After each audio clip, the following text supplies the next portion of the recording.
This is an on-air mic check. 1, 2, 3, 4, 5.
Okay.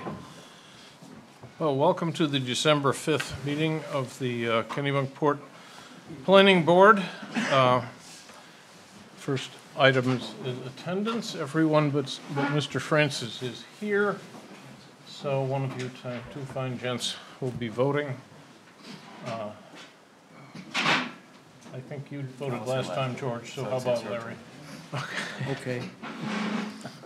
Okay, first item, has everybody read the minutes that were sent out on email? Yeah, that's good, yeah. And everybody likes them? I didn't see anything wrong. They were good, yeah. Yes.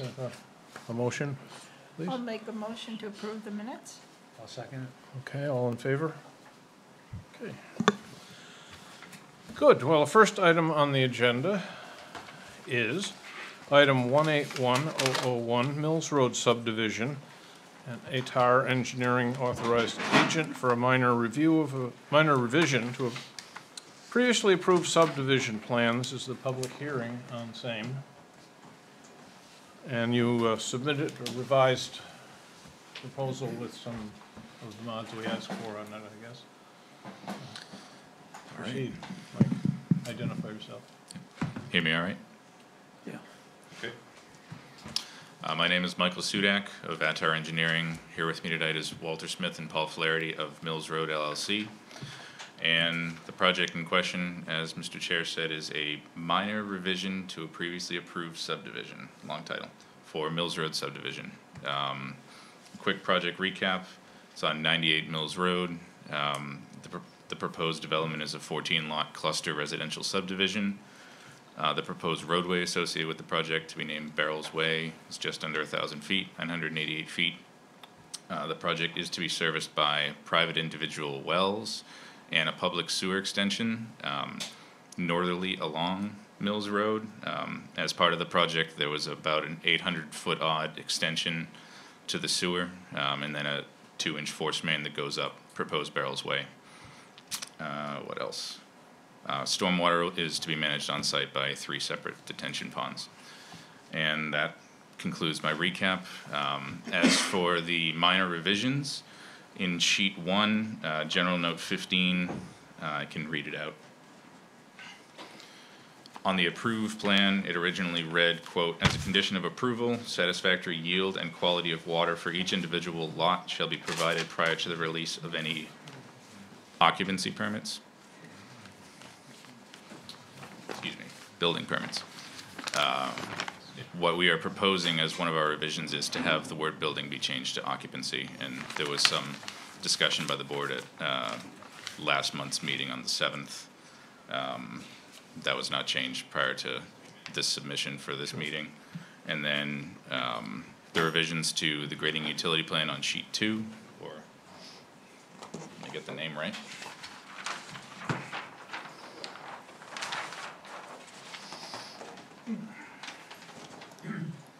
I misspoke about the title. The revised subdivision plan. The revisions to this are to provide additional clarity for meets and bounds descriptions for the new property lines. The original approved subdivision plan had a couple different legs of the original property line that were not subdivided for the lots that were to be created on the parcel. So there were a couple just extra granularity applied there. And let's see, since the 7th, or the meeting on the 7th of the last month, a couple other additions that were at the request of the board. The complete minor revision to approved subdivision application was provided. The full checklist and attachments and deed and what have you. And the owner applicant and property owner was changed to Mills Road LLC as opposed to the 2 separate entities prior. No, you didn't change that on your drawings, but that's probably not important. I believe I have a hard copy of it. Let's see if I did or not.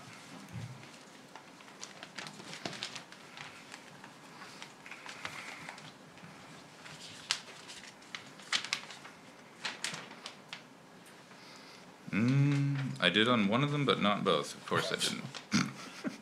Perhaps you could fix that before we see the Mylars? Yes. Okay. You got me. Okay. I guess I have one question on your new application.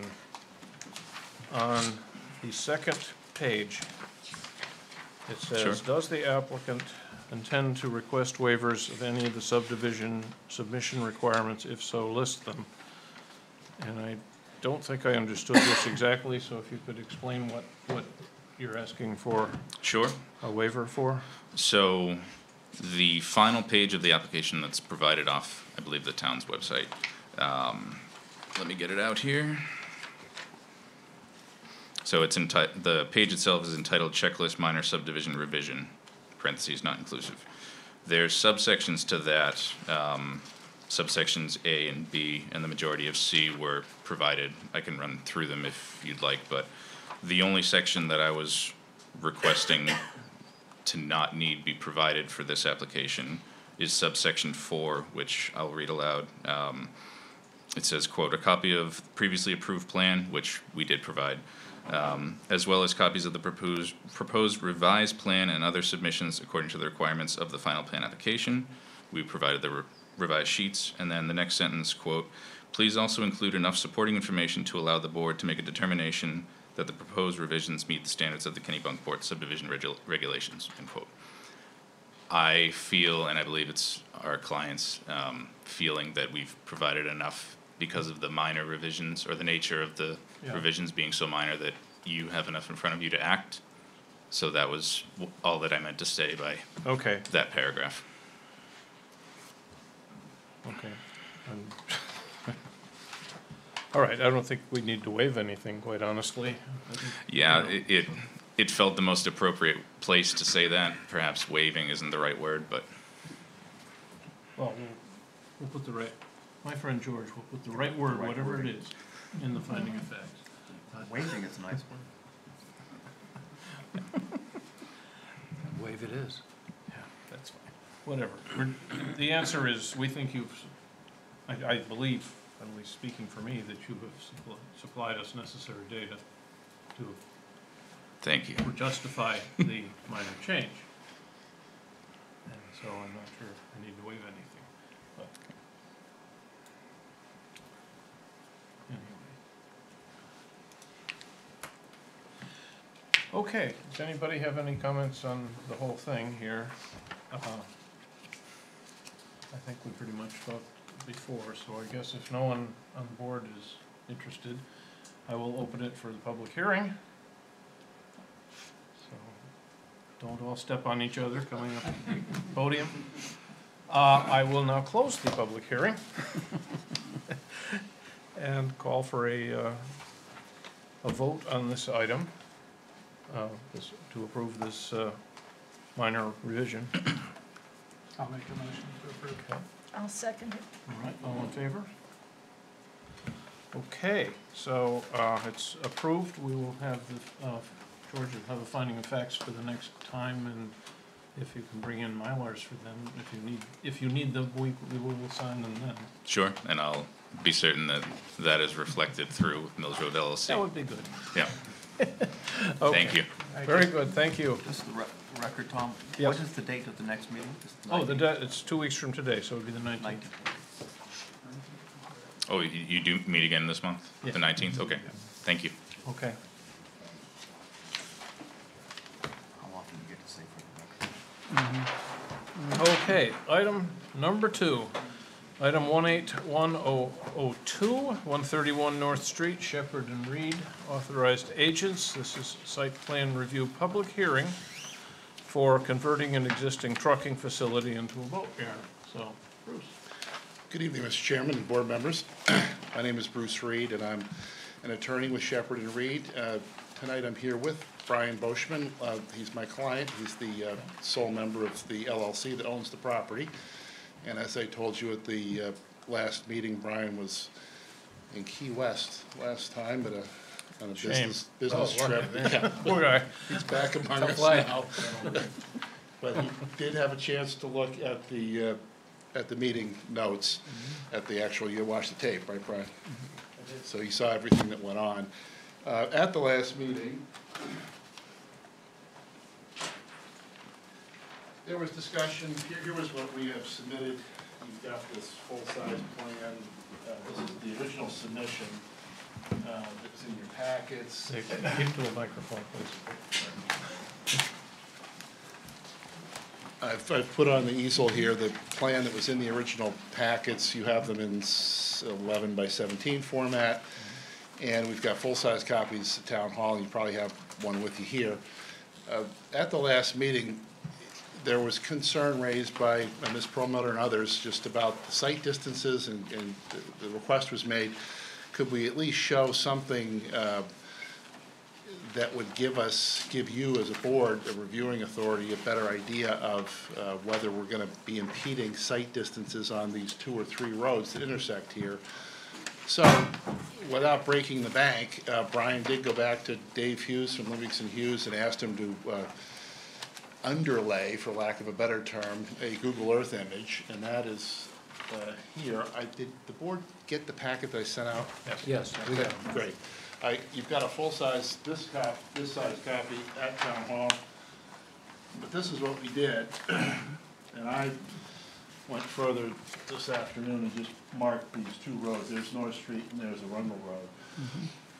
So, if you did get my most recent submission, you saw I took some notes from Board Member Higgins' comments and some others, and took the liberty of writing Brian a letter after the last meeting, immediately after, just so it was fresh in my mind, to make sure I captured what the board was looking for in terms of getting comfortable, as Board Member Higgins said, with this application. And again, Mr. Boschman is here tonight. He can answer questions that you may have. As I said in the letter, Brian is a one-man operation. We are looking at a trucking facility that previously had how many trucks on site, Brian? 14, relatively permanent fixtures there. And I'm sensitive to the fact, a couple board members said, well, look, this isn't about what was there and what, that isn't the entire argument here, that we're, just because we're better than what was there before, we're entitled to a permit, but it's relevant. We are changing the use from that to this. Mr. Boschman is his own captain of his own ship, to coin a term, and he does not have employees. He'll have subcontractors come in occasionally. But to your point about this being a relatively, tight site in terms of the roads here, I think it's relatively obvious, if you look at this carefully, at least it is to me, that the areas that we're proposing for boat storage, and again, I looked for another hard copy, but if you look here, we're proposing boat storage and for the boat brokerage area, basically here, and this is the parking area. So, and I tried to get more specific, because I know a couple of board members were questioning, well, how many boats, what size? Someone mentioned a 100-foot boat. That, to be honest, made Brian laugh. We'll never get a 100-foot boat in there. What do you think is the maximum size boat? 40, 45 feet. Right. And Brian, as I said in the letter, is a guy who goes to his customers and pulls their boats, and will be primarily, that's predominantly what he does. So you won't have this idea that you'll have a bunch of boats coming in the fall, different owners coming at different times. It's just not his business model. His business model is to pick them up, bring them here, and park them where he wants them himself. So what I said in my letter was, I kind of took this 14 truck, previously existing coverage, and we scaled it out, and I've suggested, is it 9,000 square feet I said in the letter? Yes. For the total amount, and we'd like the flexibility, if the board is open to this, we'd like the flexibility of being able to use 9,000 square feet. Again, being sensitive to, if you're concerned, looking at this image, that we might be blocking sight distances by cars, then we were open to where we park them, but I think if we agree to stay 10 feet off the property line all around, I look at this and I don't see anybody having trouble seeing the car ahead of them. All right. If you were to look at the state MDOT Yep. list of the most dangerous intersections in Kennebunkport, Walker Lane and North Road, right there, is the, if not the most, it's one of the three most dangerous intersections in town. Okay? Yep. And that's because people come off of, excuse me, you have it labeled wrong, but that's okay. Oh, isn't this Arundel Road? No. No, that one that you said North Street is actually Arundel. Yeah, I got it Sorry back. about that. Okay. But anyway. I have another map I can put Yeah, up if that's that's okay. confusing. What people do is they will come off of Arundel, they'll turn right in front of the property and go bombing straight across North Road without looking. Yep. And, you know, I've nearly had accidents there, and there have been a number of accidents there. It is the, you know, one of three bad intersections in town. Are you talking about the double stop sign issue coming from Cape Porpoise? Is that the direction you're talking about? No, this is going, well, yeah, it's going, Walker Road is the one going Yeah, down this way that's to what I- yeah. Cape Porpoise, yes. How does that affect Mr. Boschman's property that no one can stop at a stop sign? Well, what we just don't want to make it so that it's harder to see down North Road than, and this isn't the public hearing yet, so please save your questions. Okay, the only other problem I have is the thing you have labeled parking area. I think if you check with your septic person, you will find that that is where your septic tank is, and you can't park there because it's an old septic tank. So that parking area ain't a parking area, it's a grassy place. It really was supposed to be more on this side of the line, that's where they put it. Yeah. Can you show, Brian, what you're talking about? Because we did talk about this, you're right. And this was kind of not what Brian was hoping to get from. The lawn is kind of like this area here. Right. And this was intended to be the parking area where cars would pull in. Oh, Head first adjacent to to the lawn, but Yes. not on the grass. Okay, Exactly. that's what I thought. That just Where they currently park. Yes. Yeah, Okay.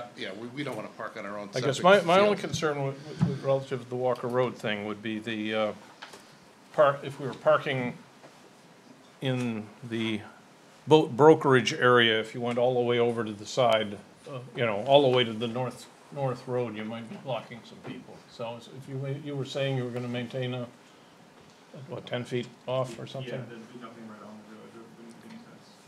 Yeah, so I'm curious, is there a solution that you're thinking of or a condition? Well, no, I think you may have already proposed Yeah, it. okay, all right, well, no, I hear you. Yeah. If it's the same set of stoplights, I've stop signs, they line up perfectly if you're coming straight, and sometimes you miss one. Yeah, So that may be a reason for accidents there. yeah.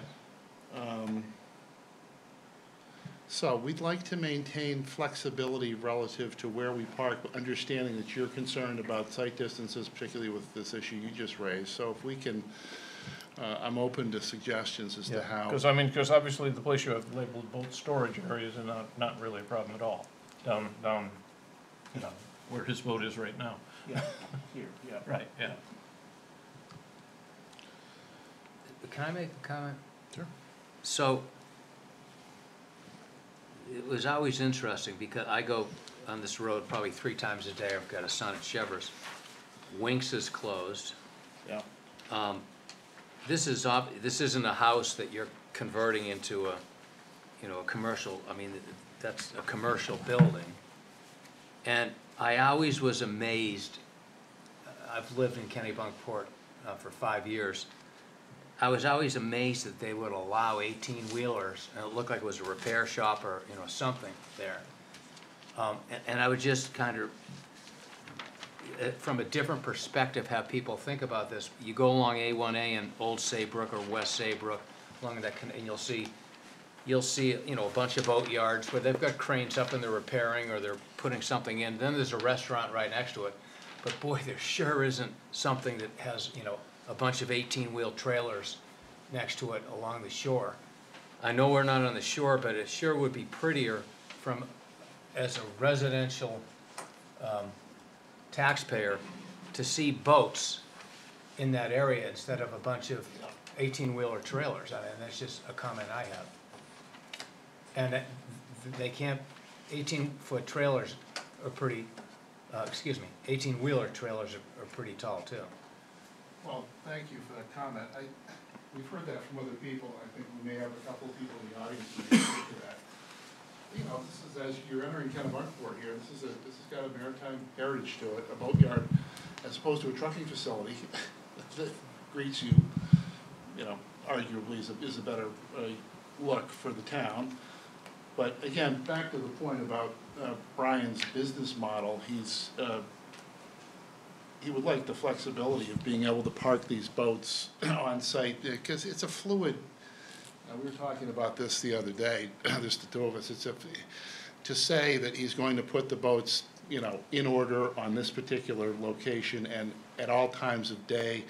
No, he wants to be able to move boats into the facility to work on them, move them out, and you know, when he arrives with a boat that he takes from a customer and comes on site, he wants to leave it and then decide where to put it.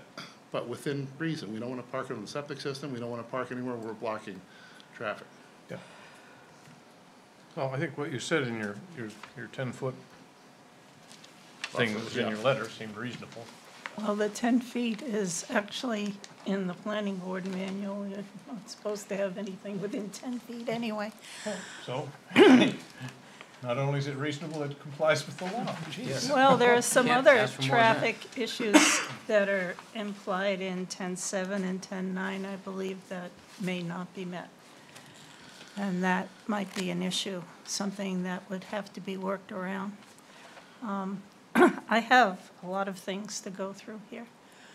The first of them are housekeeping with the planning board. I want to point out you've implied through your letter to the code enforcement office that conditions have been met that the planning board put forth for them to make a decision. There are things missing.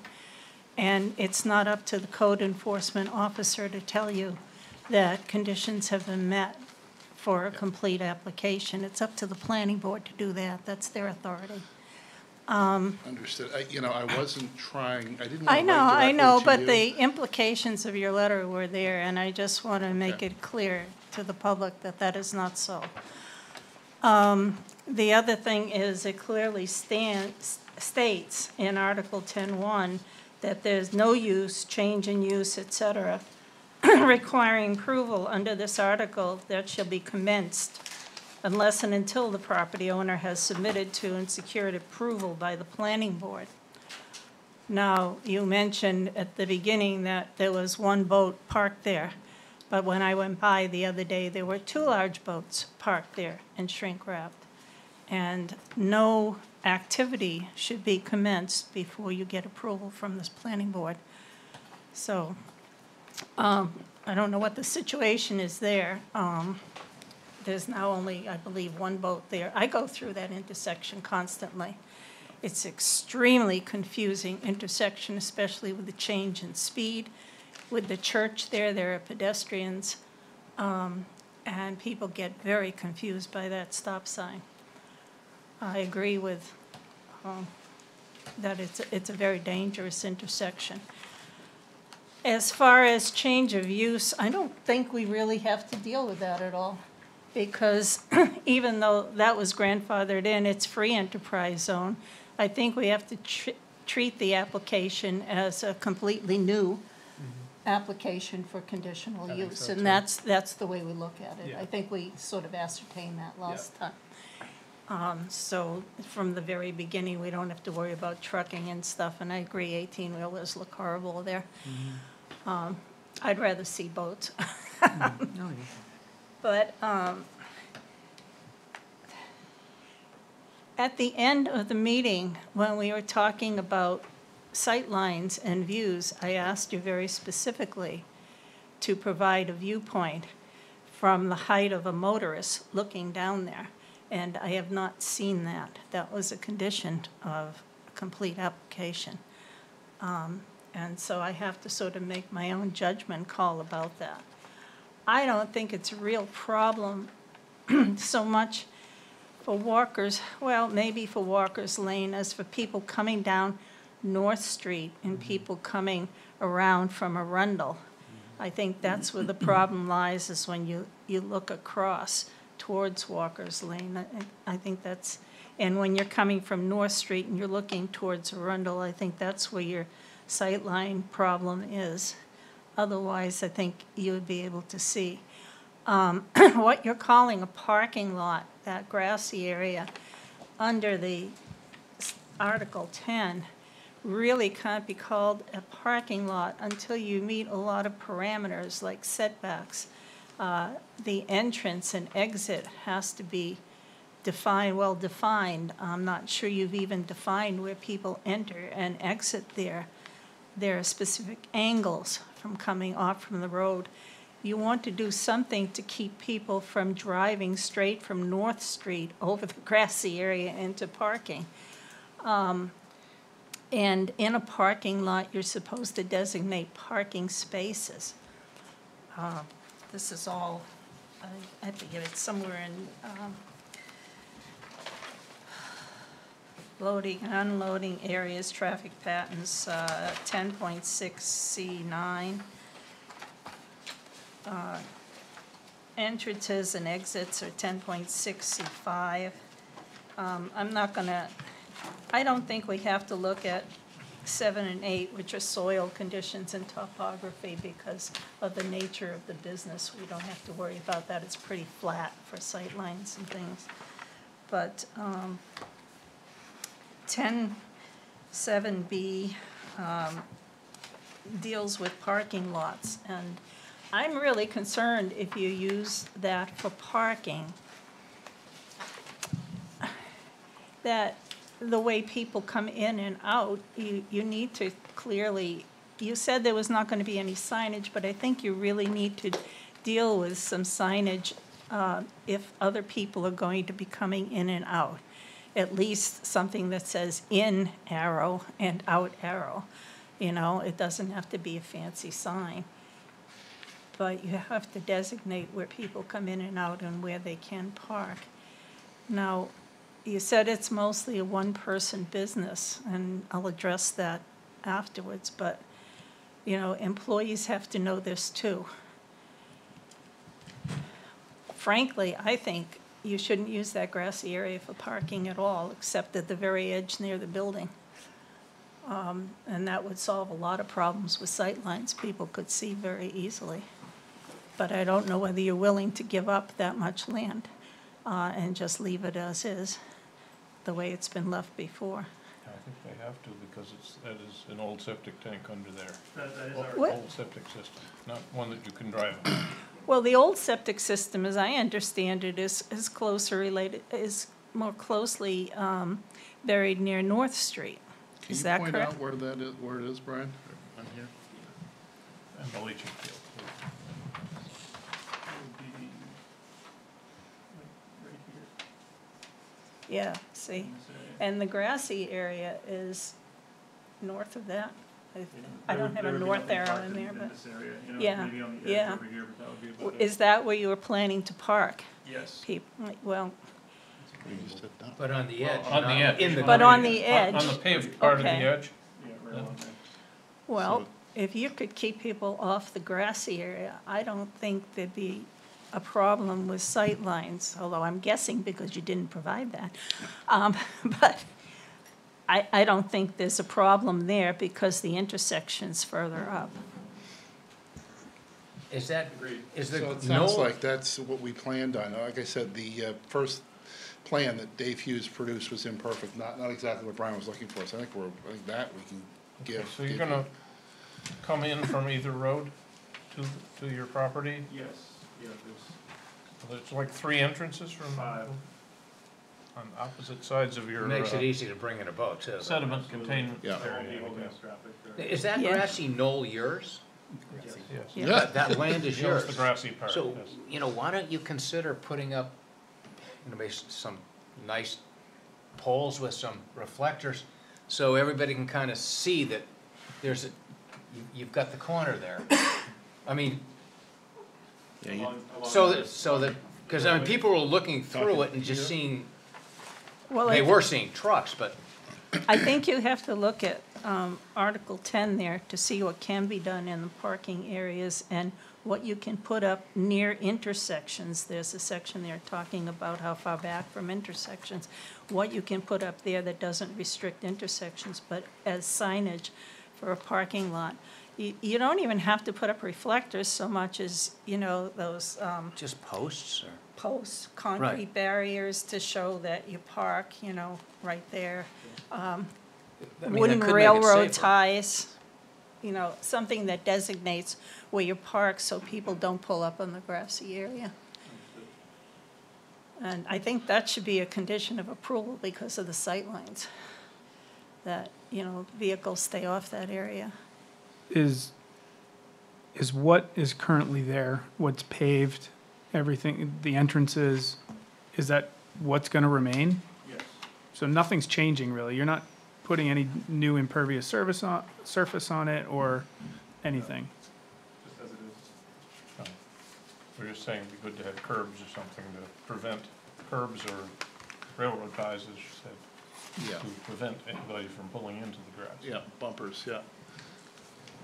I have no problem with that. And are we clear where those are gonna go? I just wanna make sure I'm understanding that. I'm pointing here, is that? Yeah, along the grassy part. Well, you have to designate where a driveway is. Parking, loading, and unloading areas, that's 10.6.C9. And 10.7.B, I'd look at that section for the visual obstructions, signs for entrance, exit, and parking, and comply with those. You mentioned that there are 5 entrances and exits at 10.6BG, where 2 or more driveways connect a single site to any one road, a minimum clear distance of 100 feet measured along the right-of-way shall separate the closest edges of any 2 such driveways. Right, and Right. we don't know whether that is, you've provided some measurements, that's about, along Arundel, it's about 350 feet, and it looks like it might be right, but, Looks like a driveway here, and a driveway here. yeah, we don't have actual measurements of that. And I think that could be taken by just walking with a wheel, you don't have to spend a lot of money to have it surveyed or anything like that. But where that was existing, would that be grandfathered? We're going for a No, because we're going for a new conditional new conditional approval. approval.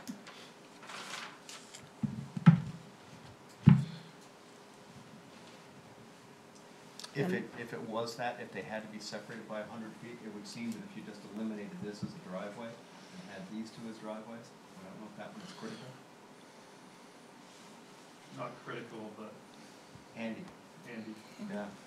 I think you can work all this out with the code enforcement officer, you know, Part of the initial shock for us was this was labeled as a parking area. Yeah, yeah. that was, and that's, And if you drive by, if that's a parking area, especially if there are boats there, that is gonna block. Yeah, that's what we were seeing the But last if this time. is not a parking area, probably not a different. problem. Yeah, right.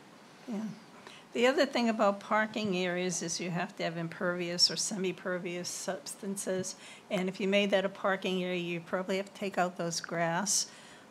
It's better not to because of runoff, at least that absorbs things. And so it's better not to park on that grass. to Does begin storage with. of boats count as a parking area? I would think so. Or does it only apply to vehicular traffic? Well, a boat is a vehicle. It's just a vehicle on water. but yeah, I it's a don't know, I'd boat, have it's to look generally at on the a trailer, definitions in right? there. So Yeah. it's a vehicle. Okay. But storage, I think, it does count in parking lots, storage, all count together. So, could I just ask a couple of questions? So, I know this is in the free enterprise zone. It's gonna be a commercial activity, right? So, and you're replacing, an existing commercial trucking maintenance facility with a boat maintenance facility, essentially, right? So it's kind of an industrial, would it be fair to say it's gonna be an industrial establishment, industrial facility? I don't know the definition of that per se, Bruce. Well, commercial is like buying and selling, industry being, processing, factoring, Industry, adding factoring to various Well, things. manufacturing, right, there's not gonna be any of that. Well, but you're still gonna be handling, you're still gonna be, well, let me just make sure I understand. So, as I understand, you're going to store boats there as well as maintain them, right? And maintenance would include washing as well as perhaps painting. Okay, well, those are two separate issues, three separate issues, really. But the ones that are most interesting to me are the washing and the coating. The easy one is the washing. I know there's a whole main standard for requirements for washing, and I read through it just last night. I noticed that the water, wash water that comes from boat hulls tends to contain quite a few toxic substances. And then it's got to be collected with, some sedimentation, filtration, sterilization, and disposal, something along those lines. Anyway, it seemed very interesting, and so, it'd be great if you could show where you're going to actually do all of that particular processing. That's kind of a detail. Then the second thing, related but separate, is the boat coating. So, are you going to do some grit blasting, sand blasting, or is this going to be like scraping and little pinging type of thing? More just recoating. So no surface preparation. That seems a little difficult to comprehend. Surface preparation, you're going to have to get barnacles off for sure, but don't you have to put a key in an existing coating to make That's the pressure washing. Did you see the section on the wash area? Well, it'd be great to, Microphone, please. sorry, Sorry. I believe in there's a section on the wash area yeah, that we're proposing to construct, yeah. which is, We want this, we want this. okay, Yeah. which is right there. So all of our washing, bottom washing, and regular general washing would be done in that area. Okay. Which what I'm proposing, what I'm going to be doing is, you probably won't find anything like it in the state. It's enclosed on three sides. I've got a filter system that will bring the water back to a drinking quality water. It will be, the water will be recycled and contained, and then tested, I'll probably end up with a couple 100 gallons of it, and it will be tested and then disposed of at a sewer department. And then the solids be discharged to sewer or landfill? No, solids will go into, a drum or a bucket, which will probably take me a decade to fill. Okay. Steel container. Okay, I'm glad to know you're going to adhere to those requirements, okay, so it's good. But then the surface preparation for the boats, it would just be water washing, no keying of existing coatings to make sure an additional coat would adhere? See, it's a little difficult for me to comprehend how that's going to work very well.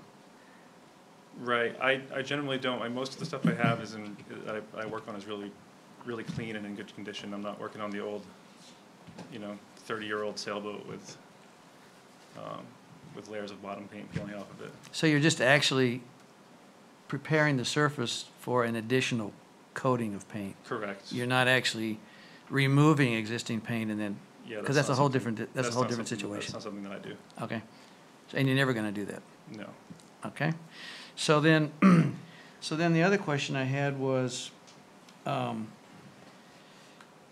is this going to be a 24/7, 365 type of operation, or is it just going to be sunlight, or is it sun up to sundown type of thing? Yes, and seasonal.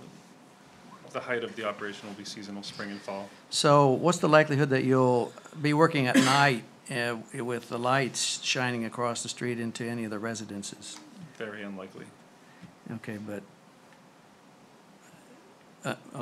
unlikely, Well, like never? Yeah, I shouldn't say that. By the time the days get short in the winter, I'm wrapped up working outside. It's cold out. And then in the summer, there's plenty of light, and I'm not working past 8 o'clock at night, generally. Okay, I don't know. Have any of the neighbors expressed any concern about your working at night?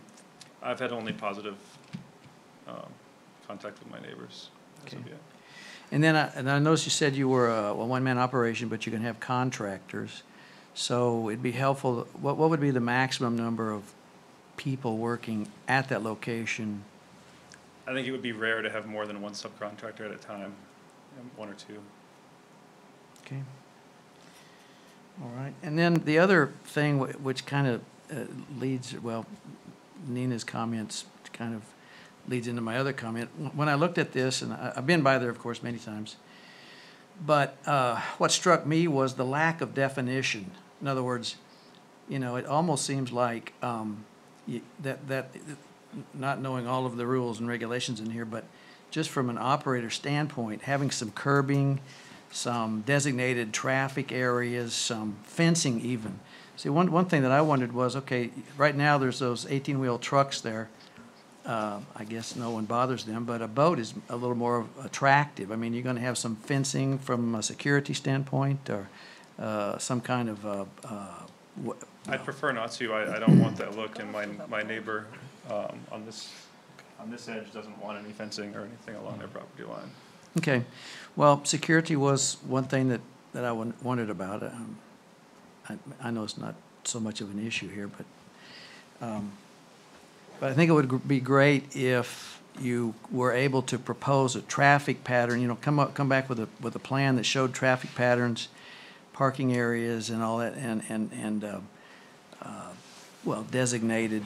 A little more definition on the site layout would be really great.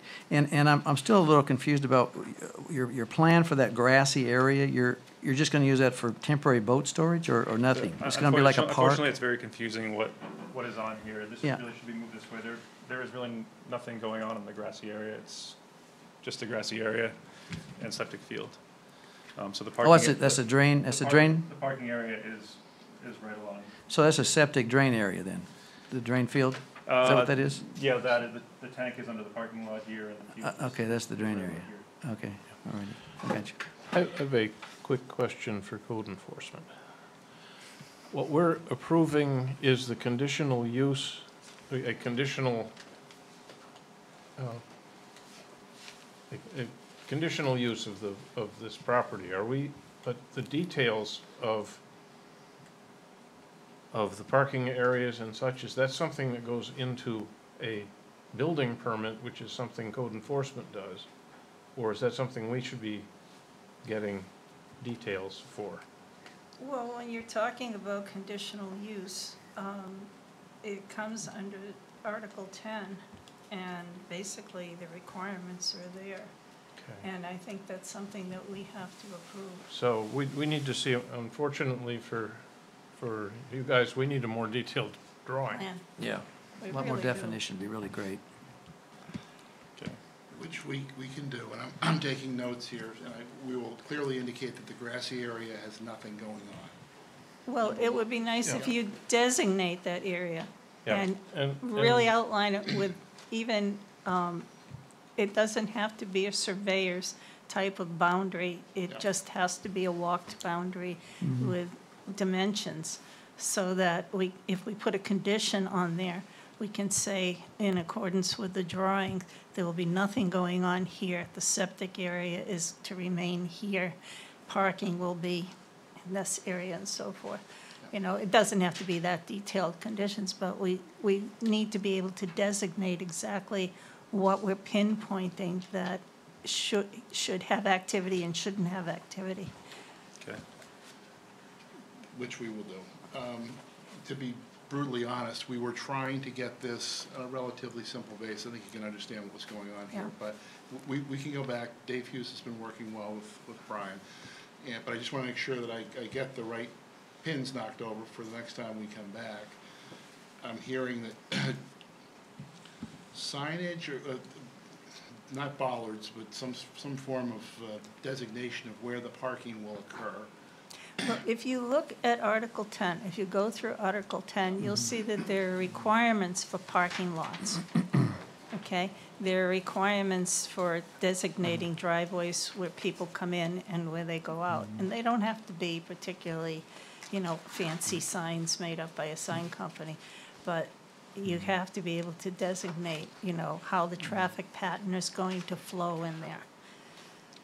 Unfortunately, I know you've been trying to get through this in a very simple way, and an inexpensive way for your client, but it's always better to come before the planning board with as much detail as you can, showing setbacks, showing, you know, we've walked this line, it's approximately so many feet, here's where the driveway is, here exactly is where the septic tank is, and so forth. It doesn't have to be, you know, an architect's drawing or anything like that, but it has to give enough information to the planning board so that we can determine whether the restrictions within Article 10 are met, or the requirements.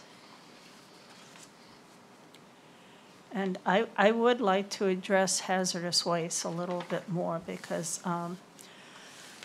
I've been going, what I can pull down from the Brightwater manual, you only gave us one page there, and you've been a little hazy as to what you're doing. You helped with Larry a little bit for you to explain. But I can see you going on to help somebody with a motor, and even power washing can bring off anti-fouling paints. And from what I can see from, I couldn't pull it all down for some reason, it's not on there. There are some very specific requirements with marine anti-fouling paints that may come off with washing. Absolutely. And there are a collection system. There are a couple of them. And I don't know whether your filter system will meet those collection system requirements, but I think, you know, there's one basically where you have a berm or a drain system and a collection, which is called a sump, I think, and an impermeable temporary drive-over system, which I don't recommend because of all the rain we've had. I think it'll wash right out. I think you need to look at whether you need to put that in from a legal standpoint, as well as from the planning board standpoint. I know I would make a condition. And I'll tell you why you want to do that. And it's from a personal experience when I lived in Westford. A tenant started throwing washing lenses and threw some TCE into a septic system down the drain. And nobody knows where that goes once it hits bedrock. But when they tested the wells around in residences, they found they had to close, just from a little bit, close 7 residents' wells. And the person who had to foot the bill for bringing town water all the way down the street was the landlord who owned the property that that tenant was on. I understand, and that is what I'm proposing, is a 3-sided, completely enclosed grit trap where I can filter the water and then Make sure it shovel up complies with state law and with EPA standards. That's extremely important. Well, and see, that goes back to my request, which would be to show more detail how you would incorporate the requirements of Section 10 as well as of the Bright work. See, if you make it just crystal clear for us, what the plans are. Okay. Such as a brochure, something showing. Well, no, some drawings. I mean, here's the Bright work spec right here. I mean, I can read this, but I don't know how you're planning to incorporate it on your layout, which is why I'd like maybe have a couple more sheets. I don't know, one for the washing and sediment collection and filtration system, and one for the site plan, and one for the storage, and I don't know, and the big off limits for the drain Several more field. sheets of plans, you mean? Well, I'm just saying I could imagine 3 more, but, you know, I'm not doing the work. Your engineering team needs to help you decide how to present to us what your plans are. See, we're still, so we hear you're talking, and it sounds good, but if you could just show it in drawings, in fact, the drawings will be very useful when you get ready to go on site and build something. So it'd be, and it'll be You can good for us. plagiarize the diagrams and shove them in there. Yeah, exactly. You don't have to come up with anything new. Just show how it's going to be Let's not get that in the record. laid out. Well, it's sure. I mean, you I should. know what you're saying. You should do it. Just show how it's going to be laid out on your site. I get it. If I can just jump in quick, I think if you look at 10.6D, it's pretty specific as to what you need to provide. It's just a detailed written description. Yeah. If there's diagrams in there, great. But 10.6D kind of lays it out. And Yeah. Okay. the filtration system sounds great. It's not in the submission, it's not in the materials as far as just like a description of what you're planning on doing, what system you're planning on putting in, Okay. things like that, really. I think that's what I'm hearing. And that your employees will be trained in that system. Anyone who subcontractor who comes in to work with you will know what they're doing so they don't throw stuff down the drain. Absolutely. I live right around the corner myself, so I. Yes. Didn't want to follow your own way? Board's pleasure. I'm taking all this feedback, and is this a situation, Mr. Chairman, where you would continue the public hearing until we come Well, I back? we haven't done the public hearing yet, so, Right. we Gotcha. could open and close the public hearing, and then you could still come back with stuff. Right. That's If, what I was. you know, we don't need the public folks to come out multiple times, Correct. That's what I'm trying because to. we're down in the weeds. No, I get it. I'm just wondering, in terms of efficiency from your standpoint and ours, Yeah, whether you. but, so, that being said, why don't I open the public hearing? Is there any public that would like to be heard from? Okay, come up and identify yourself. Thank you.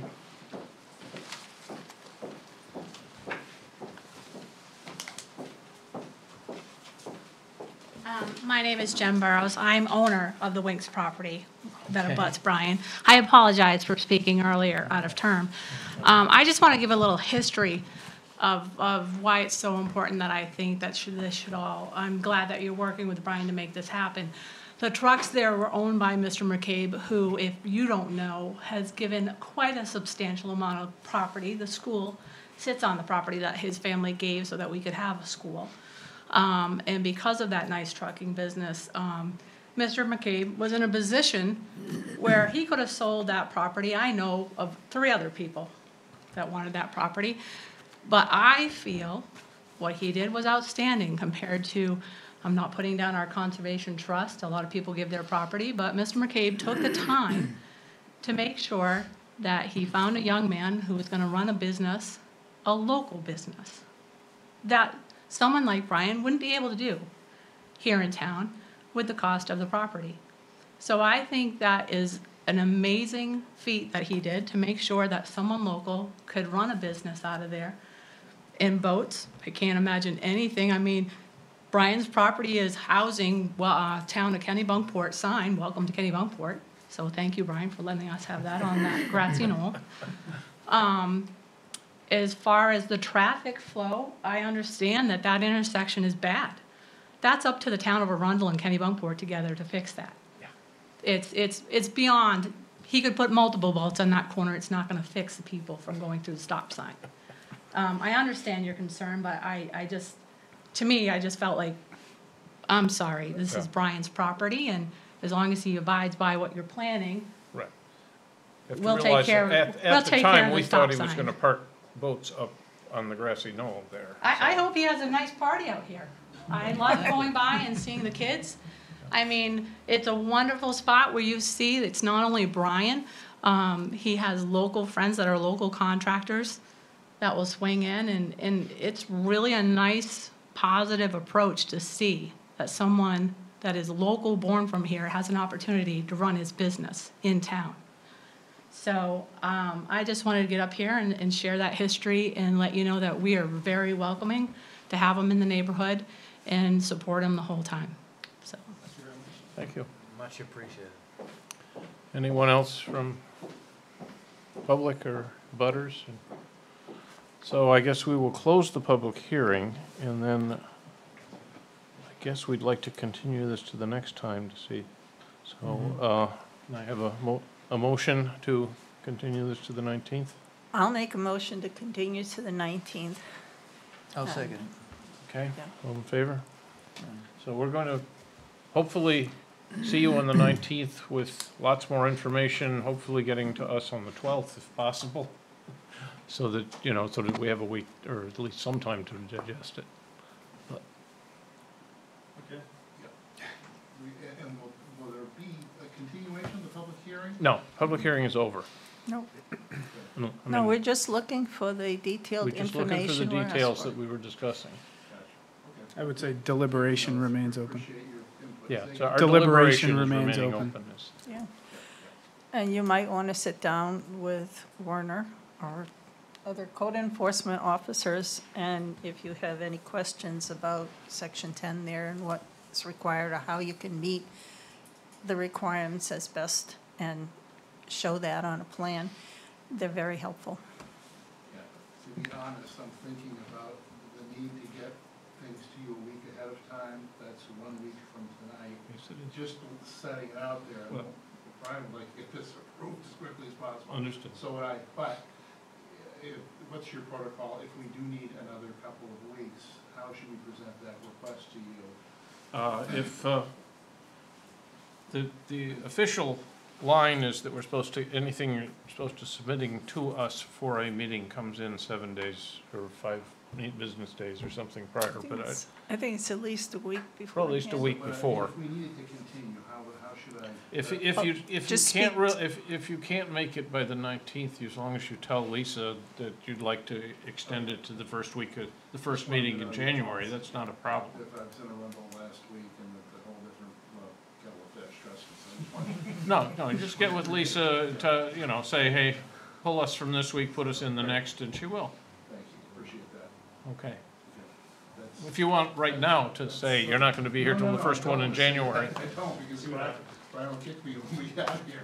We do want to get this, understood. but I Okay, want to do it right. I want to come back one more time, hopefully, and get you what you need. thank you. Thank you. Thank you. Yeah, thank you. Okay. The next item is 181003, Margaret Jandal, Welsh Engineering. And there he is.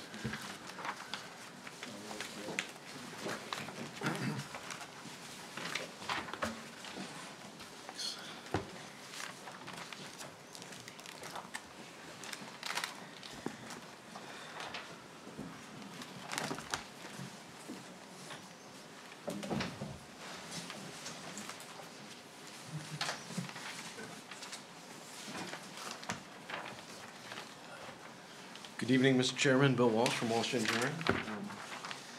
Happy to be back here and on a project which some of you had seen just about a year ago. We Yeah. did some work to actually raise the house up.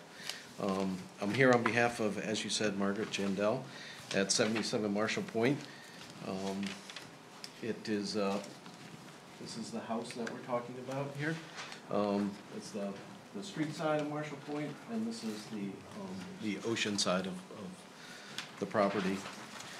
So last year, when we were here, we took this house, and this is the finished picture. We actually raised that up to get it up out of the flood zone.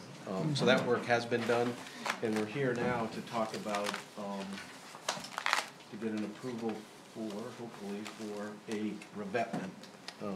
What is happening, actually, I'll keep this picture up.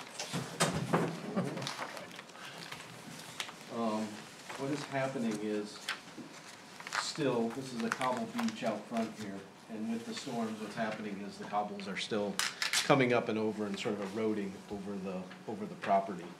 These are pictures of last March storm, what happens here. This was before the house was raised, but this is Margaret's driveway, this is Marshall Point Road, and these are the cobbles. And what's happening is the storms are coming in and just washing right over the top. What we're proposing is a stone revetment, which would be large 5 and 6 foot diameter boulders that would run out in front of the home, and also this is the driveway right here, run in front of the driveway. There's kind of what has happened now is sort of an eroded spot right through here where the water comes over the top and washes out the driveway, as I just showed you on the picture. So the proposed revetment is 25 feet back from the HAT, the highest annual tide, and the reason for that is, one of the reasons for that is it's an easier permitting process through DEP. It's a permit by rule, which makes it slightly easier on our part to do a revetment like that. And what we are also proposing is that there's some area right in here. I'm sorry, the red line is the flood zone elevation.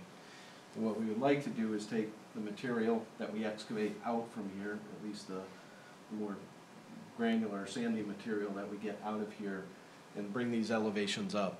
These are 2 lots that Margaret owns, which are, she has no intentions of building upon them, but if we can take the material from here and put it there, we can get those building windows up out of the flood elevation. And for all practical purposes, it just preserves Margaret's property values in that. What's gonna happen, these are the proposed flood zones. So when the flood maps change, presumably next summer, these lots would have an issue with being able to be built on. So we're trying to accomplish two things. That first one is to do the revetment out front, and the other ones will be just to fill those up. And when I say fill, it's less than a foot. Some places it might be a foot worth of material that gets spread across that area just to bring it up a little bit. So that's what we're proposing. I'd be happy to answer any questions. What has the DEP said about you using that fill? Have you talked to them about it? Yeah, we haven't talked to them about it, but it's not an issue that I know of to use that material there. So you're still in process with that? Yeah, the permit by rule is a pretty simple process. It's two-page Yeah. form that we submit, and generally, you only hear them from them if they deny it. Yeah. So, as long as we follow the rules, we'll be good. So I don't anticipate any problems with this, and we're probably gonna submit that, hopefully tomorrow or the next day to DEP. And it's a 2-week turnaround for DEP. Where's your 75-foot setback? The 75-foot setback is, good question. No, I found it.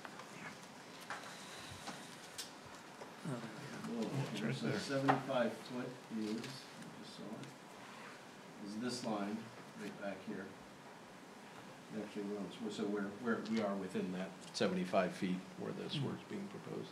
So you're filling between the setbacks. Yeah, I flipped that over. We're filling actually behind the 75 feet on each property.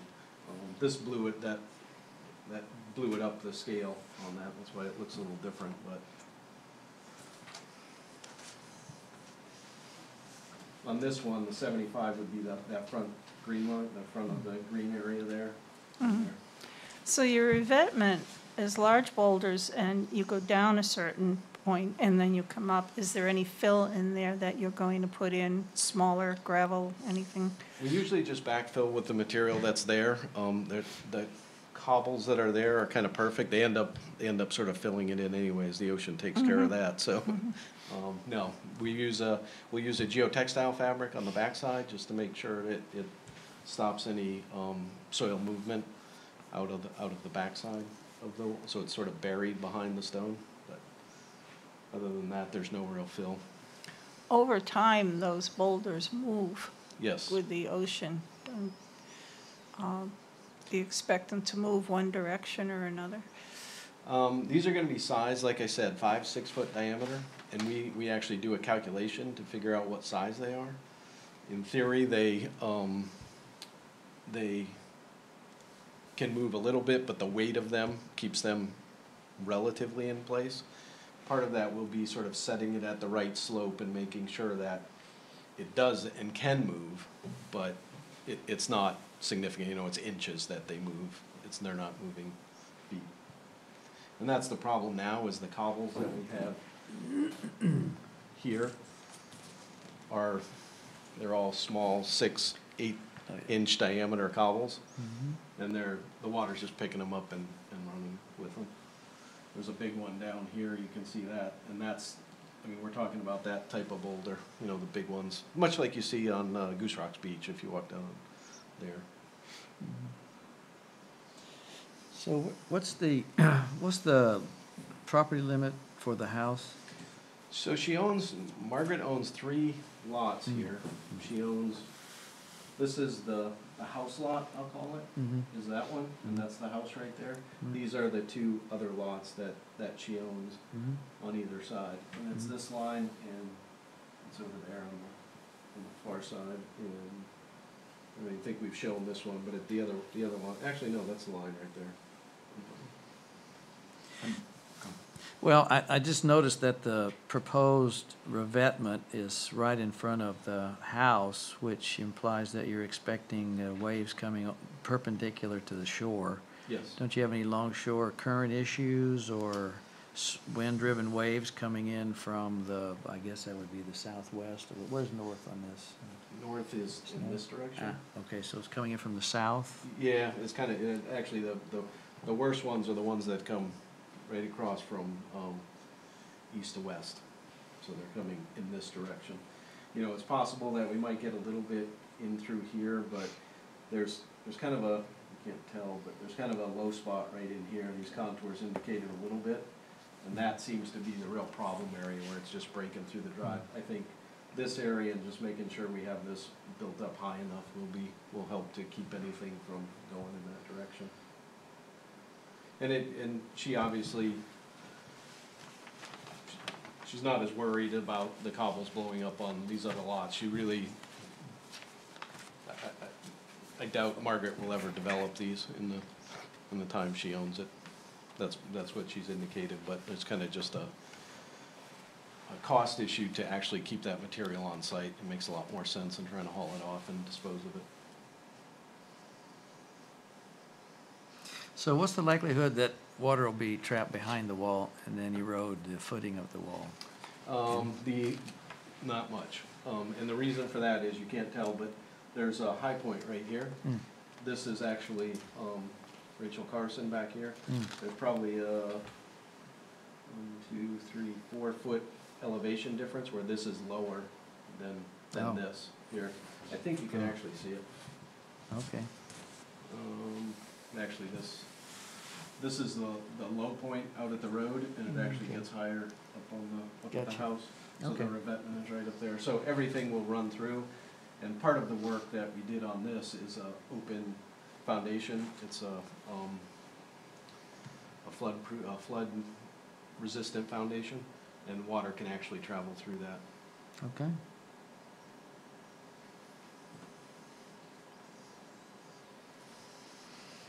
Anything else? So, we ready to declare this complete? Okay. Okay. I'll make a motion to declare it complete. Second. Okay, all in favor? Okay, so, we'll have a public hearing next time, 19th? Okay. The 19th? Yeah. Okay, perfect. All right, and are there any volunteers, or I'll take this one if no one else? I haven't taken one in a while, what the hell? Okay, Okay, so I'll take it. no one's gonna I think you stop might, you. No one's gonna stop me, that's probably true. I think you might have done the last one on this. Oh, well, that's another reason, I probably did. Continuity, yeah. That means it's already on my computer. Exactly. You know, tweaked a few things. Exactly. Right, okay, Good. We'll see you in a couple weeks. okay. Item 4 is 181-101 Kennebunk River Club Eco Analysts, and this is dredging, one of our favorite topics. Hello. I'm Bud Brown from Eco Analysts here on behalf of the Kennebunk River Club. I want to thank you for hearing this before we have the permit by rule from the DEP so that we can be ready to go when this happens. This, as you probably know, Proc Marine's in the river right now. I saw him, yeah. Yeah, Yeah, and getting authorization from the Corps to sample is like pulling teeth these days. It's driving me nuts. I've got a client down in York Harbor where I put in the materials in May, and I still haven't gotten the authorization. It's just incredible. So that's what we're up against. But anyway, this is a maintenance dredge. 10 years ago, I was here in front of you. I think, Tom, maybe you were here at that point, but maybe not. At any rate, they were dredged in 2009, and it seems that's just about a 10-year cycle. Chicks is being redone, it's going through this whole process. Right. And so we're gonna dredge the same areas. It's just a little over an acre in 2 basins. One, you're all familiar with it, one's north, which always confuses me. It seems like I'm east and west, but it's north and south. And when they're gonna be taking 6,400 cubic yards, a little bit less than that, but that's kind of nitpicking. So, basically, I'm looking for authorization from the town to do the work once we get the permit by rule from the DEP and the authorization to dispose. And it's really, it's that simple. Yeah, you got the, and you have to have the Army Corps, that's the dispose. Right, and just yesterday, we collected the samples and delivered them to the lab in New Hampshire, which is authorized to analyze for offshore disposal. And we're probably gonna have them do expedited review so we can get the results in a couple of weeks. Proc's plan is to do what they're doing in the river right now, then go to York Harbor, then come back here and do the River Club, and then they will be doing the Biddeford Pool Yacht Club for me after that if they have time in the window, which is from What's the November window? to April. All right, well, any questions? I think you answered it. You have to have an ACOE permit to be able to dump out in the ocean. That's right. The operation, the dredging is a DEP permit, but use of an offshore disposal site outside the 3-mile limit is an Army Corps thing. So Like if you, when we work in Rockland, for instance, that's a 404 site, which means it's an inshore site, which is a little bit different. But this one, the authority to dispose is the Army Corps. so can you dredge before you have that permit from the ACOE? No. Oh. No. Okay. Well, in theory, you could store it, but part of the DEP process is you have to have authorization to dispose before they accept the application. So Oh, okay. it's in the Corps' hands. It's one guy. You have no idea. Hopefully Of he's all not the watching things- this. Of all the things I do, Yes. dredging is the most complicated, expensive, crazy process. Yeah. There I is. wasn't here for the River Club, but I've seen you before on other Yeah, topics. And other I dredges. probably said the same thing, Oh, yeah. so that's just the way it is. So, I'm used to it. so just for clarification, you took samples of the soil to be dredged and provided it to a lab in New Hampshire for analysis to make sure it's Right, it's passes. satisfactory to be disposed offshore. Right. And so when do you think you'll get those results back? I'm shooting for a couple of weeks. It could be 30 days, but I'm And then- gonna talk those guys into paying 25% extra. Yeah. This is a cheap process, per sample. Biological testing, which the river did before, everyone had to do before, it's like a $70,000 shot. Man. But when you think about it, if they're dredging every 10 years or so, and the way, it's a different world, this stuff isn't going down the river. This guy's gonna have a wash system where he'll collect his materials, and you don't have many oil spills anymore, or any of that stuff, so it's a better world that way. So once you get the results from the lab, then you apply to the Permit. Corps of Engineers Yep, and then the DEP? right. Then you can mobilize? It's not really an application to the Corps, they Oh. bless it, Oh, they bless the results. and then you go to the DEP? Right. Okay, got it. And the thing about the biological testing, I've been forced to do biological testing so many times, and you know from the chemical results it's gonna pass. Never seen it fail. Sure. All right. Anybody, any other comments? What happens when Proc Marine dredges your neighbor and, hollows out that area, and you haven't got your permit yet? Does it start flowing into to the neighbor's area? Well, no, and particularly down there in this situation, half of it is contained by that seawall they have there. And that's really what happens is the current runs around the ends and it Brings packs it in the corner. And it's the same thing like for John Rinaldi and everything south of the Nonantum, that used to be mudflats. So, it just keeps coming in and coming in. That's why they're doing it every 10 years. I don't think I'll do it the next time. I don't, but I might, I mean, Tom will still be here. Well, I don't know about that. it's possible. I enjoy what I do. I don't plan to retire soon. Okay, and I'm already retired, so what the hell. My wife's retired. She doesn't want me to retire. I understand that. Okay, so can I hear a motion? I move, and this is complete. Just that it's complete, okay, I move that the document's complete, the submission is complete. I'll second. Oh, anybody. I second. Okay, in favor? Okay, so we will have a public hearing on the 19th. Okay, thank you. All right. Oh, and I need a Stuckey. Shall I do this one? Yeah, you can do this one. Dredging is so much fun. Dredging. One of my favorite. Yeah, Okay. ask Lisa for some There'll be dredging samples around. FOFs. They'll- Yeah. Ask who? Lisa? Lisa. Lisa, she's got some? All right. Yeah. Well, I probably have some. All right, and last, but certainly not least, item 181101, Sandy Pines Campground, Sebago Techniques. Initial review of approval to reconfigure some sites. Thank you. Steve Doe from Sebago Technics. Excuse me. If you've read the packet, there's 3 locations on the site. We'd like to do some modifications. This is their second season operating, and, you know, being the new owners, they're finding things that they'd like to change. So the first area, calling Area 1, is where the glam tents are. When that was originally set up, they had put in full hookups for RVs in that area.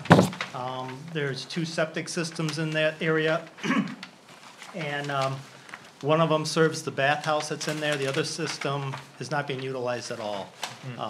So, you know, they spent, you know, good chunk of change on these septic systems. They'd like to be able to utilize them for, you know, the people coming in. The second area is some slight modifications, which is Area 2. That area was set up for, again, full service, full hookup. And they're finding they get these large RVs that like to come there, like your big, almost like your buses, and then they're pulling a trailer. And they're very difficult to accommodate those types of vehicles. So, you know, they show up, they like to put them in there. They've used a couple sites here for them, but they'd like to make it a little more convenient for them to actually pull in. So they want to make some modifications to that and relocate a site there. The last area is down here by the, down by the water, or the marsh. Part of their upgrades that they're doing is to replace septic systems. There's 2 more systems out there that have not, that are the original systems that they want to basically replace and bring them up to current standards. One of them is this location right here, which serves the bathhouse number 3. There's not much known about the existing system, but they want to, you know, put in a real chambered system there. The other one is the one that's closest to the marsh. This bathroom gets pretty heavy use down there. So they want to put, again, replace that system with a chambered systems. Those 2 systems have already been designed and submitted to the code office. I know they're reviewing them. I don't know if they've been approved yet, but anyway, But that's code office. that's business, code not office us. issues. Right, But yeah. with this system down here, there's some impacts to the way the system has to go in. So I'll be talking about that. But I'm going to kind of work through each area and get you more familiar with it. So if you have questions as I go forward. I have one general question Yep. that is bothering me looking at this whole plan.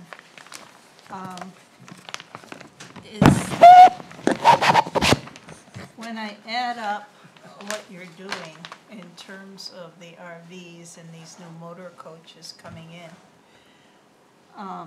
I get a difference in terms of the number of RVs versus partial hookup RVs versus campsites.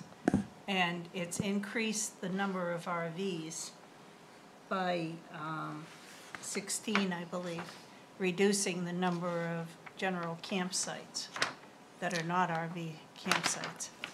Well, the goal from the beginning of this is trying to get all hookups to as many sites as we can, because when you have a site that doesn't have a hookup and you just have a tent, you know, where they're going to the bathroom or just the cleanliness of that is the goal is to get as many sites as we can on full hookup.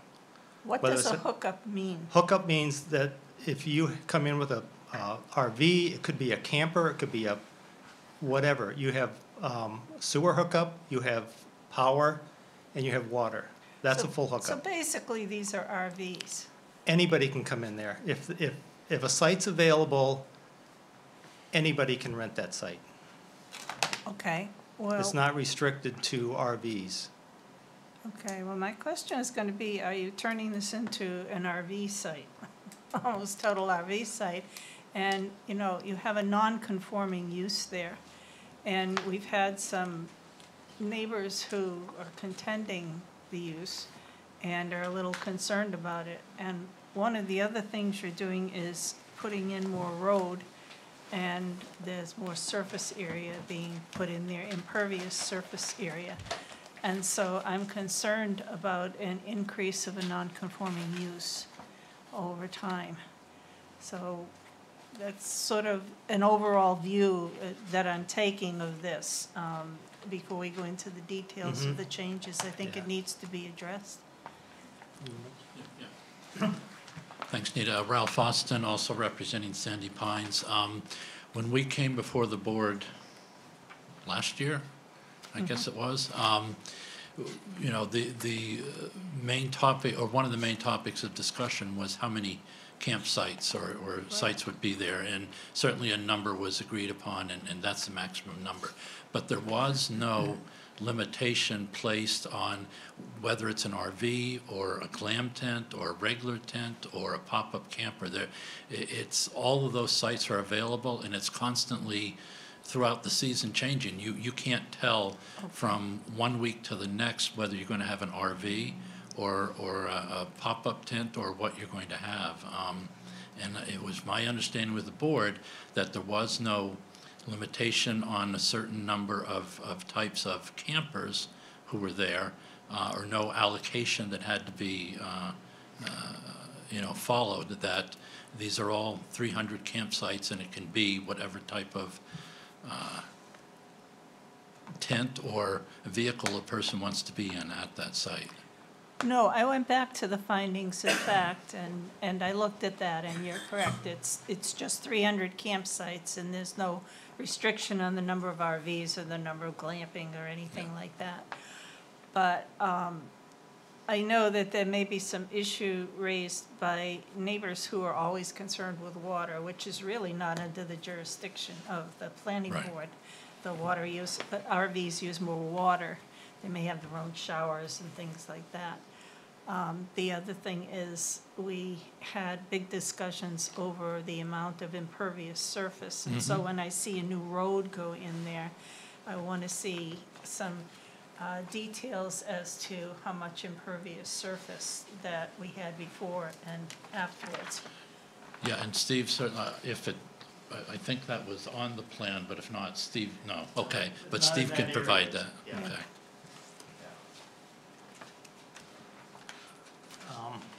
Did you have, well, I'll go through each area and then. Okay. So the first area is area 1, which was the glam tents. I've colored this, you have it in your package, but I've colored it to make it a little clearer. So wherever there's an orange square, that's where there's an existing glam tent. And those are where we're gonna make, or convert back to the RV sites. All of these sites, with the exception of these two, all of these other ones had a pedestal, which is the full hookup. And there was actually more pedestals in this area because, it was originally designed for RVs. When the campground was first opening, they said, where are we going to put these glam tents? And this area suited the purpose at the time.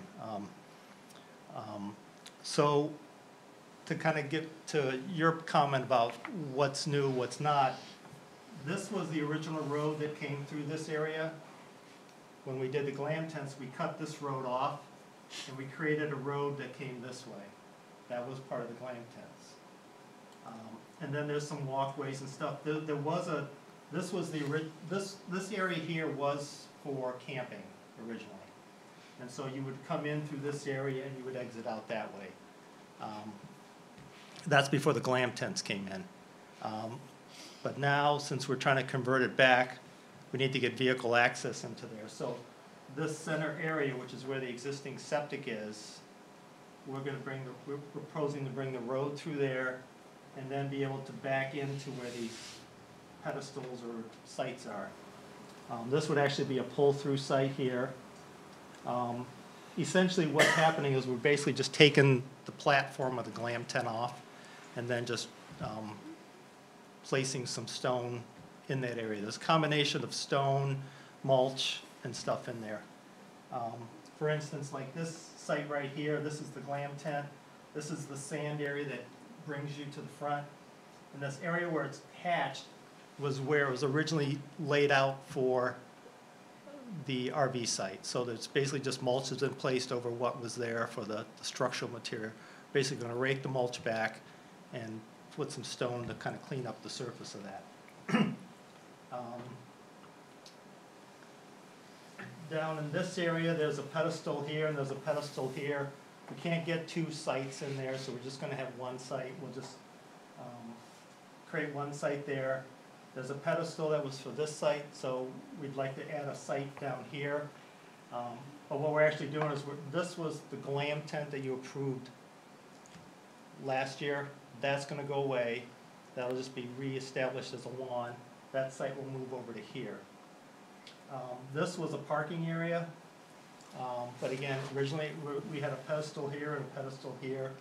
We'd like to convert this one and this one back to an RV area.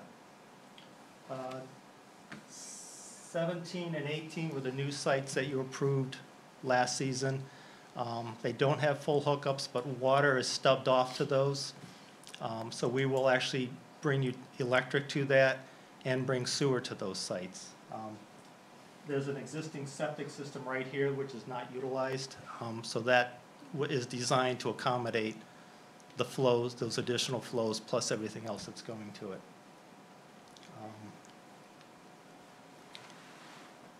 So that's that section. You want me to just go through them and then you can come back, or do you want to ask questions? Are you keeping the septic system that you're putting the road over? Yes, that's a new system that went in. It's a chambered system, so it's designed, you can drive over it. Okay. All this, I believe all the systems we put in are chambers, so you can park on them or drive over them. And that sits in this center area. And that serves this bathhouse only. Okay. This one serves, I believe it serves these units right here. These, I believe, actually go out to another septic field. I'd have to look at the designs, but these are the only two that do not have septic in this area. Because they're in a low area, we can't get gravity to a septic system from those locations. So these have pedestals, but they only have water and electric hookup.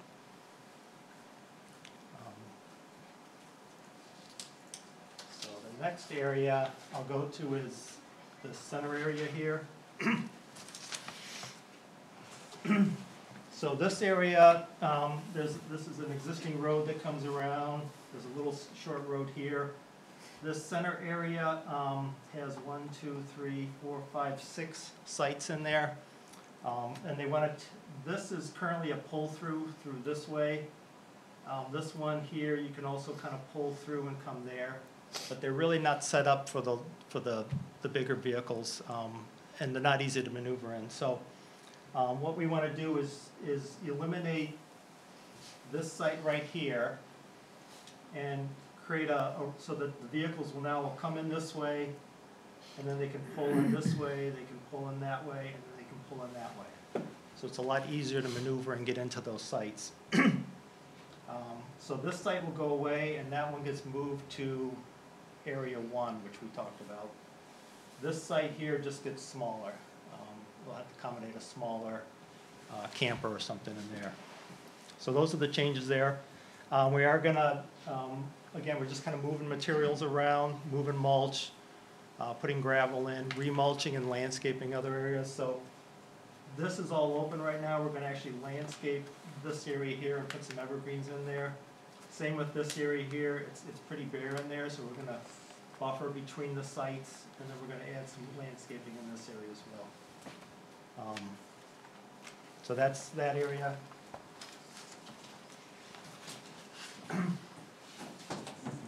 Just out of curiosity, what do you use to buffer between the sites for evergreens? We've been using anywhere from fir to pines. There's kind of a mixture of plants. You know, they basically dig the holes and dig pretty large holes in that area. There's some plants in there now, but it's clearly not enough to create a nice, you know, green space between the sites. Try to give people privacy between the sites. So the last area is down here, and this is the existing bathhouse that's down there. Right now there's a road that comes right through here, and then there's a road that takes you around this way, and then there's sites all around. So the existing septic system for this bathhouse is in this area over here, but we're gonna put in a chambered system. And what I've outlined is in red is the actual chambered system that's going in there, and it's gonna be raised about 12 inches to 18 inches above what's existing out there. This road this is a low point in the area, so you have to kind of drive up to get up to this level. And when you raise it another 12 to 18 inches, it makes that road quite steep. So, and we think the road's kind of redundant because you have a road around here, so we'd like to eliminate that road. And then place 2 glam tents in that area. This is an existing site right here, so we make that a little smaller and put a glam tent there, and then site these 2 glam tents in where the road was and on top of the septic field. Right now, if you're camping down in here, you kind of walk up the road to use the bathhouse. We'll create that road along the edge or the footpath now along the edge to get to the bathhouse. And then we'll buffer and landscape, you know, in around these glam tents to make them a little more private. And then what I've shown around, this is the limits of fill around that for the septic system. So we're trying to utilize what we're going to be disturbing anyway in that location. And then there is a reduction in lot coverage in this area, about 800, a little less than 850 square feet. That's going to be a reduction in lot coverage. So what we'd like to do is with the glam tents, the way they're set up now is you have the tent platform, and then there's a little sitting area where you can have a fire pit or anything with it. They're going to relocate the glam tents, at least some of them, 1, 2, 3, 4, 5, 6, 7, 8, down in this area here. These are existing large, what I call primitive sites. In other words, there's no sewer, no water, there's no electricity. We are going to bring electricity to glam tents, but they don't need sewer and water. These are all nice sites, but these here, while this area where the tent platform's going is all gravel, the area when you step off the tent is all grass right now. This is kind of a grassy area down in here, so we'd like to have an area where they're not sitting in the grass so it doesn't get muddy. We'd like to take the square footage that we're getting from here and create a little sitting area in front of each one of those glam tents. Is that all the square footage or just the 200 so feet that you mentioned in the? It's the 850. So what we're saving here, we're going to use up over there. I'd like to get like a 10 by 20 area.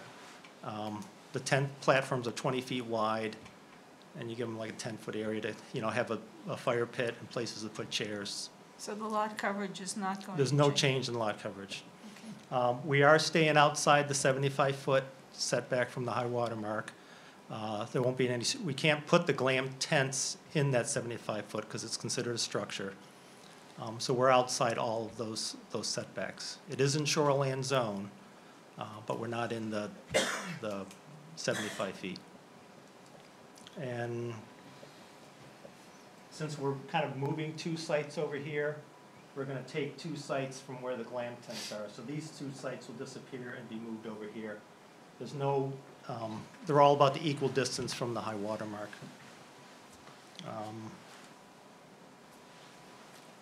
So that's it for the site. Ralph has a couple other items he'd like to chat with you about, and then answer any questions you have.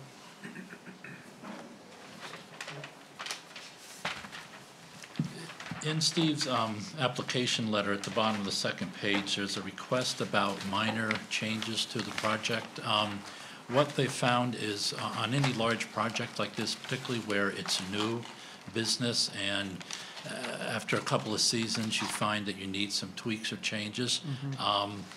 We were discussing this with Warner and with Matt, and obviously we'd like to request to the board that if they're very minor changes that don't impact setbacks, lot coverage, or any other zoning provisions, that you delegate the authority to approve those to the Director of Planning and Development, which is Warner right now.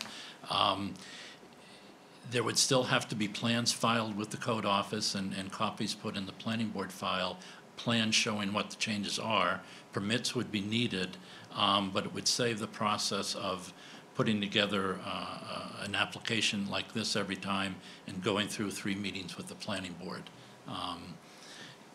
I think, Steve, I believe that the board did that a few years ago with Hidden Pond as far as storage sheds and delegated to the code office permission to, as long as, again, lot coverage and setbacks were met, to have 100 or 150 square foot small storage sheds without having come to the planning board every time they needed something like that. So what we were looking for was particularly relocation of campsites. We're not adding campsites. We can never go above the 300, but if we need to move them around because we find that one area people really don't want to be camping there, there's another area that's preferable. To be able to relocate campsites without going through the full planning board process. Also, the issue of small storage sheds, again, is if lot coverage and setbacks are met. We added in small additions to roads. That may be a more difficult issue for the board, but we certainly have that request in there.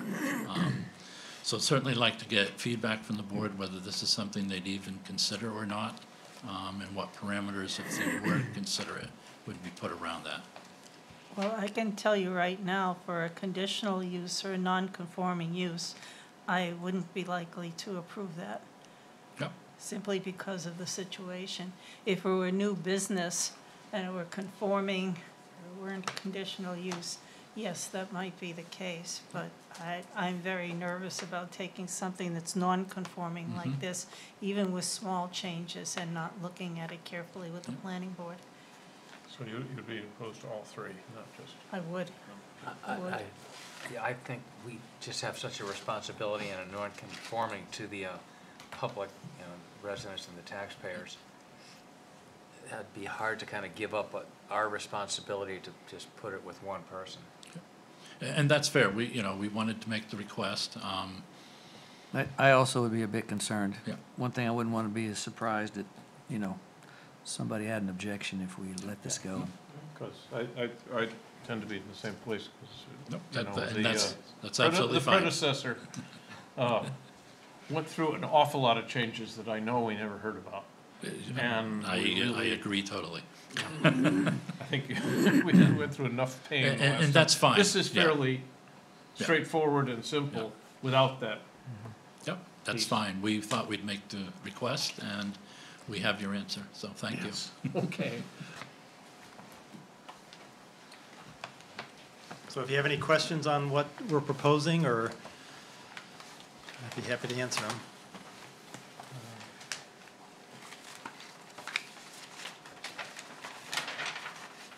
I would like to see the lot coverage Yes. information. Yeah, I didn't do that on I'd like to see that too. areas 1 and 2, and I can do that just to show you what, Yeah. yeah, I will do that. I So- thought about it, and I thought, it's not counted as coverage, because it's not in the shoreline zone, that's why I didn't do it. But shoreline zone, everything counts, but I understand what you're asking for, and we can, But The whole overall lot is non-conforming, not only for its placement and, you know, goose rocks and so forth, but Yep, also for the lot coverage. no, I can definitely do that. For area one, where you're proposing to remove certain glam tents that have currently mulch under it and around it, and then you're proposing to put in gravel, is that adding any impervious surface by doing that? or All is the it- glam tents are on gravel. The Okay. tent platform ju- is that's on, just- on stone. That's the mulch, so to speak, is more just landscaping that's around the glam tent? So really, Yes. you're not adding any more gravel, it's just what's already there? In some cases, we are adding, but in most cases, the gravel's already there, mulch has been placed over it. For Okay. instance, like site number 4, and this whole area that's shown in gray is gravel right there now. Okay. We've shrunk it so we didn't have all that when there was glam tents. It's just covered with stump grindings. 17, we will be adding some, because right now, this is a glam tent, you walk up as a person, you're not trying to get a camper in there. So we're gonna have to widen that area up and add some gravels in there so you can actually drive up in there. Same with 18, we're gonna add a little bit of gravel so you can actually get a vehicle in there. And then we'll be doing some in here, but this whole area has gravel down there now. It's got the septic system, and then there's gravel on top of that. And then there's like 4 inches of loam. So we're kind of just, I guess where I'm leading with that is, in the original approval that we did, probably less than a year ago now at this point, were the gravel that's underneath the mulch, was that taken into consideration as far as the overall impervious surface? no, and I don't think we had an impervious surface. Or lot coverage, I'm sorry. We don't have a probably lot using the wrong coverage. vernacular. Lot coverage. I mean, by adding gravel, does that change your calculations of how much you're able to put to the newer glam tent areas as far as the 850 No, square because feet? because we're not in the shoreline zone, so they don't count pavement as structure or lot coverage. Lot coverage is based on structures, so buildings, the tent platforms, that's all structures. They don't, I think we had that issue, I know we discussed it last time with the entrance and how you guys were adding, you know, a new correct, driveway and then taking That's- certain, that's correct. you know, I you're remember taking that certain lot coverage away as a result. I just wanted to make sure by going down this road, we're not now. We're having, matching, okay. you know, the same issue. So, Okay, nope, good point.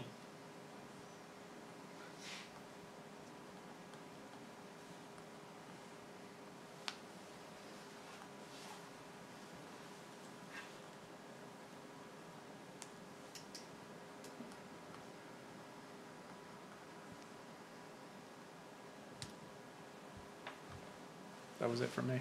That was a good one. Anyone else? Well, my impression is that this is just basically rearranging and then reassigning capability to some of the existing pads and maybe adding a couple, I don't remember, but it seems like a lot of work, and to be honest, I kind of, you know, zoned out there, but, you know, it might be interesting to see the before picture and then the after overlay or something to help, if that would We add. just saw the before last year, you just turned on them. Well, okay. Well, that's what I mean, yeah. But what I was thinking is the before, like, in the you know, solid on paper, and then like a clear overlay that says, okay, this is the, you know, revised version, I don't know. I think it'd be interesting from my perspective to see the existing and then how that compares to the proposed. It's not clear from this. From one drawing, we had Well, two drawings. I mean, Here's, we could do 2 drawings to Oh. show you what's there well, today. you probably have what's there already, Yeah, and then just show the show what's new. We can do that. change and help Yeah, I me. tried to do 1 drawing, as you can see. Well, one would be a bit much, yeah. Yeah. Well, because you've got most of it. It's probably not going to take you long to prepare. No, it should be pretty simple. I mean, we have the line work there, it's just, Yeah. so, we can do that. Larry, I know on what they provided, sheet 3, 4, and 5, I know it's kind of an overlay, but would it be possible to maybe get a smaller version of those copies? It's hard to kind of decipher on the plan, the sheets that you presented as far as what's existing. I know it says it on there, but when you show that, the picture, it makes it a lot easier to understand. And what you're doing, what you're taking away. Yeah. So if it may be possible to just get smaller versions of what you've already. Of this right here? Yeah. Yep.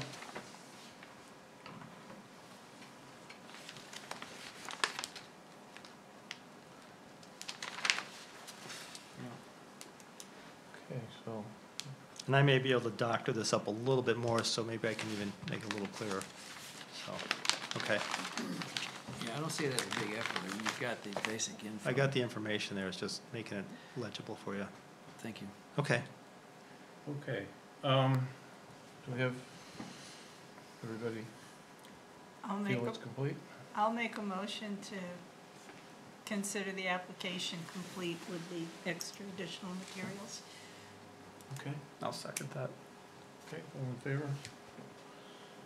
All right, now, I know if I get to have this public hearing a week before Christmas, that our friendly neighborhood neighbors will complain, but they'll probably complain if we do it in the beginning of January too. Sure. So Oh, yeah. I guess I don't,